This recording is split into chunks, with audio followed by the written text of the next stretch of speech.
We will now be welcoming Mr. Deepanshu Singal, an alumni from the 10th ICSE batch of 2017 and 12th ISE batch of 2019. He is currently working with Samagra, a governance consulting firm based out of New Delhi. Having worked with 3+ state governments on a variety of sectors such as agriculture, tech and AI, and healthcare, Mr. Singal has witnessed how the government machinery comes together to make impact at scale. He has gained experience dealing with complex problem statements, interacting with senior stakeholders in the government, and working towards implementing solutions at scale. Please welcome on stage Mr. Deepanshu Singal.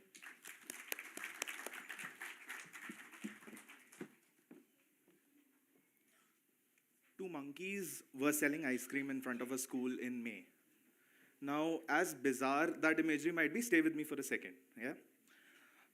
They even gave a 10 rupee discount to, initiate more sales and attract more students.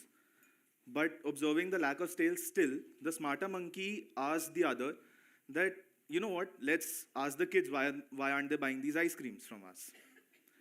The other monkey immediately on board with the idea said, हाँ पूछते हैं, लेकिन if only I could find students come out of the school at this time.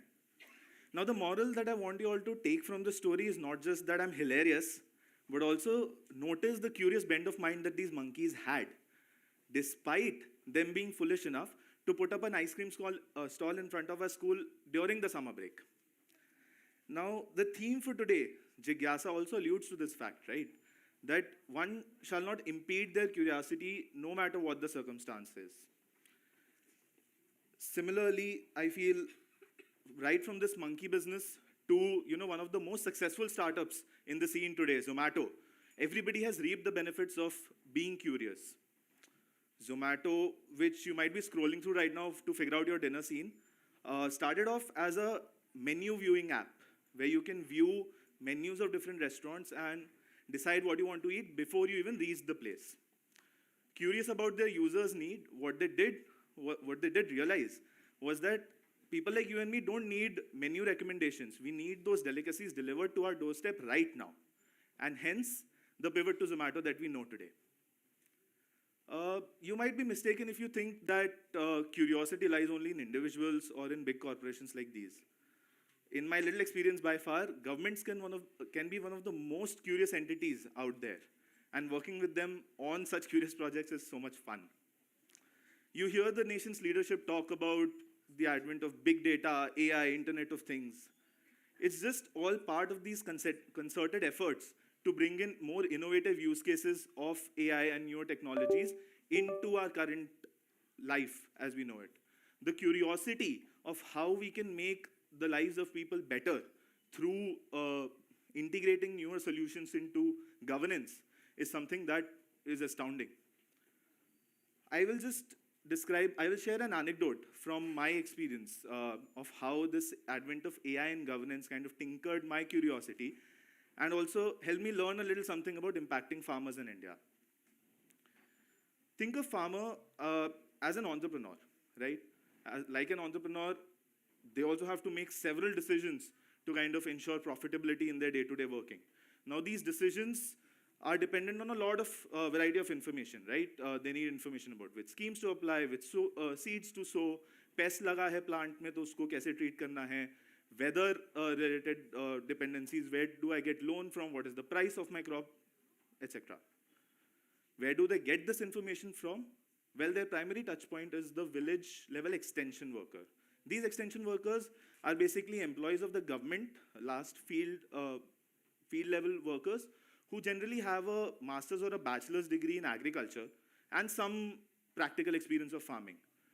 These people are often mapped to 5,000 plus farmers, like one person mapped to 5,000 plus farmers across 6 to 7 villages, and also overburdened with administrative responsibilities. So you can imagine that it must be physically impossible for them to go to each and every farmer and cater to their needs personally, right? In this situation, what happens is that farmer gets lost. And I'll make that real for you. While in Odisha, I was visiting some remote villages there where I met Sarita. Now, Sarita was standing in her field looking at her withering paddy crop. And wondering to herself, in Odia, I'll loosely translate it for the audience, is I don't understand why is this happening. I don't understand if this is the weather attack, if it's because of weather, if it's because of pest, or it's just my bad timing of irrigating the field. And kisko puchu main? I don't even have any resource who will kind of give me an answer quickly to fix this in time. That moment stuck with me. Well, last year this was also the time when, ChatGPT was launched. So this kind of tinkered our curiosity that, hey, wait, can we use ChatGPT to answer the questions that, Sarita and other farmers like her have, and make her chat with ChatGPT like, you're chatting with a trusted friend or the very village agricultural worker. This kind of began some experiments, and our team in Bhubaneswar started training ChatGPT with lots of scores of pages of information about crop advisories, about different cropping practices, etc. And we were asking questions which a farmer would ask, just to see what the response was like. Well, the response was promising enough to get the government excited over there. The government said, let's show it to the governor. And guess what? We did. And the governor also got excited. So what this led to was us going to a Kisan Mela, showing this, demoing this product to about, let's say, 200-ish farmers. And after getting their Ashirwad, we were able to launch a pilot for about 10,000 farmers in the state of Odisha. Now, after that, what happened was just, a blip in my head, because everything moved so fast. We were getting so much feedback, and we were seeing some promising results. That led to, a novel question popping up in my head that, what more can we do with this? What more? We got an opportunity. We landed in Uttar Pradesh, or UP, right? A very different geography with a very different market, so to say, for this chatbot that we had built. And when we went there, what we realized was that farmers over there didn't want the chatbot that we had in Odisha, the simplicity, or just asking a question. So this again put us on a search for truth with that novel question of what more can we do. And then we started. It took us to the doors of a lot of farmers, engaging with them, trying to understand what they like, what they prefer, what they need, what they don't like, all of those things. Net, हमने 4 से 5 use cases finalize कर लिए. We started developing them. And what it enabled for us was the agility to get quick feedback from the farmers, staying very close to them. Ki, what do you need? ये पसंद आ रहा है, नहीं आ रहा. User obsession, as they call it in the market today, was at the core of our approach. What farmers liked, we kept. What they did not like, we discarded. It kept us busy for a while. But, with all of this happening across, one thing again started to pop up in the head, was that now, what more can I do with this?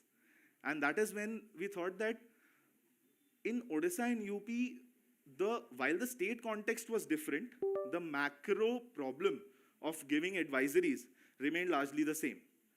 This meant that it is time for us to package this kind of chatbot into a product and take it to different markets out of the box. This feeling lucky wala feeling brought us to the sandy terrains of Rajasthan. Now Rajasthan, what we realized was that we need to put our salesman hat on. What does that mean? Every time I would go to a stakeholder, a farmer, an extension worker, pitch this chatbot to them, I would hear a no.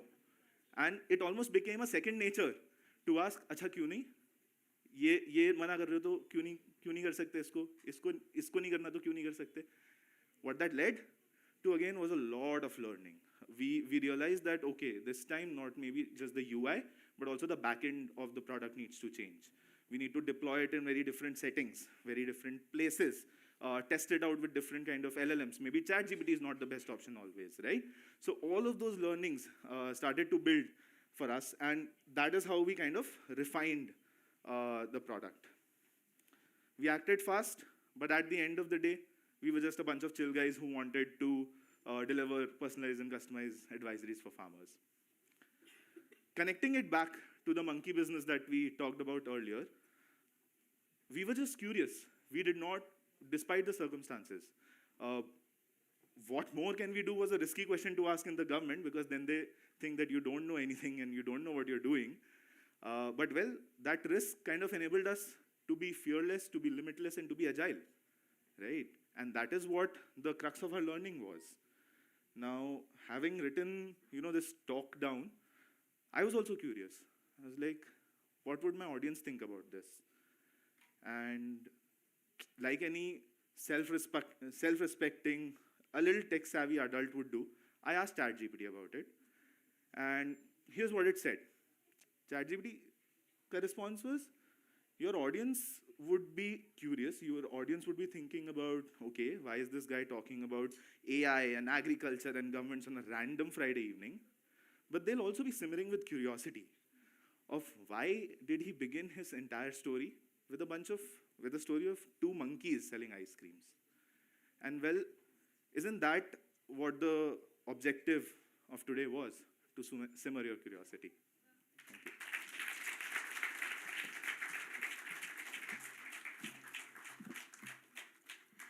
We greatly appreciate Mr. Singal for his distinctive views on Jigyasa and enriching the collective dialogue through his words. I would now like to invite the Rhea Menon and co-head Saisha Chaturvedi to felicitate Mr. Singal.